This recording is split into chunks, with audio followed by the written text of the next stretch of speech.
So old AIPMT question on work or energy concept, even linked with the one-dimensional motion also. Let's see what's the problem is. Rubber ball is dropped from a height of 5 meters on a planet where gravity is not known. It bounced back to a height of 1.8 meters. What's the loss of ball loses its velocity on bouncing by a factor of how much? What he's saying in the problem. Let's try to understand what he's saying in the problem. A ball is dropped. That means its initial velocity equal to 0. It's falling onto the ground on a different planet. So acceleration is not equal to g. Let me call acceleration as a itself. It is falling from a height h1 given for you as 5 meters. It has bounced back now to a different height h2 of 1.8 meters. Whatever may be the planet is, this velocity is v. Between these 2 points, I can write a formula v square minus u square equal to 2as. V square minus u square equal to 0, 2a, s is h1. So v can be written like 2a h1. Similarly, here also velocity becomes 0, So by this time it is projected, say, with a velocity v1. It bounces back with a different velocity v2 because it has not bounced to that height. That means there is some loss of kinetic energy during the collision. So between these 2 points also, again, this here final velocity equal to 0.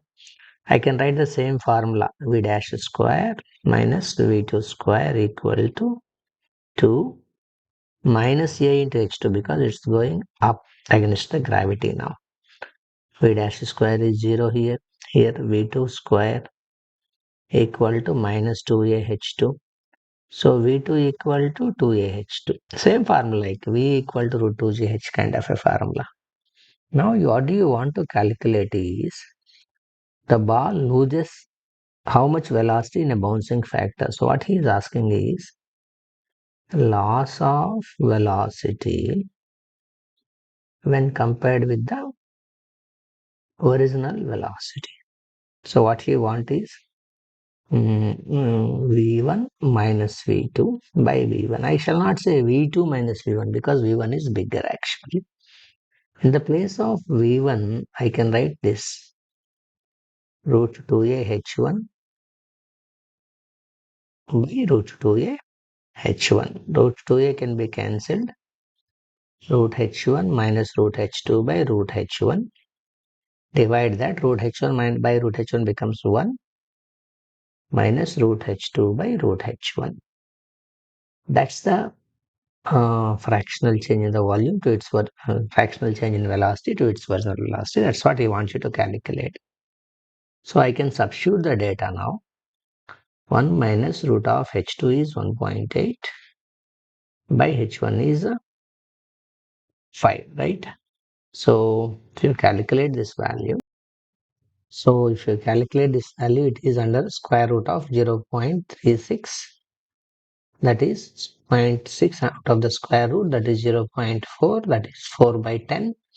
That's equal to 2 by 5. So 2 by 5 is the answer for this problem, and it's a very simple concept. You just need to know the basics of one-dimensional motion and that's it. A loss of energy, loss of velocity concept to get your answer. That's it. Thank you for watching.